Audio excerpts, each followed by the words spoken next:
Prevention is better then cure. Medical শাস্ত্রের এই কথাটি না পুঙ্খানুপুঙ্খভাবে সত্য। আমরা যখন তখন দাঁতে ব্যথা হচ্ছে, মাথা ব্যথা হচ্ছে, ডাক্তারবাবুর কাছে ছুটে যাচ্ছি বা কোনো ওষুধের দোকানে কোয়াক ডাক্তারের কাছে গিয়ে একটা ওষুধ কিনে খাচ্ছি। এর ফলে কি হচ্ছে, মাথার যন্ত্রণা, দাঁতের যন্ত্রণা ইত্যাদি যন্ত্রণা তো কমলো, বাট মনের ভেতরে যে যন্ত্রণা সেটা বেড়ে গেল। কারণটা কি? হার্টবিট বেড়ে গেছে, রাতে ঘুম হচ্ছে না, গ্যাস, অম্বল ইত্যাদি পায়খানা প্রবলেম, বিভিন্ন রকম সমস্যায় ভুগছেন।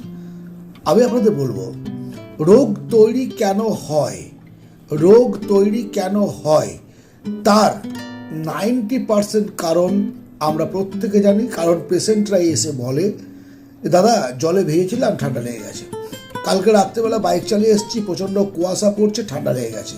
মানে কজটা, ভোজবাড়ি খেয়েছি, গ্যাস হয়েছে, জানে তারা, কজ তারা জানে, আর জানে বলেই কিন্তু তারা সেইভাবে ডাক্তারবাবুর কাছে এসে বলে।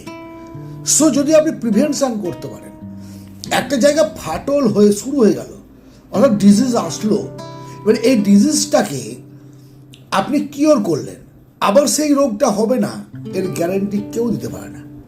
তার থেকে বড় কথা হচ্ছে, আপনি যদি প্রিভেনশনটা নেন, প্রতিষেধকের ব্যবস্থা নেন, কেন হচ্ছে সেই কারণটাকে দূর করতে পারেন, তাহলে আপনি সুস্থ থাকবেন।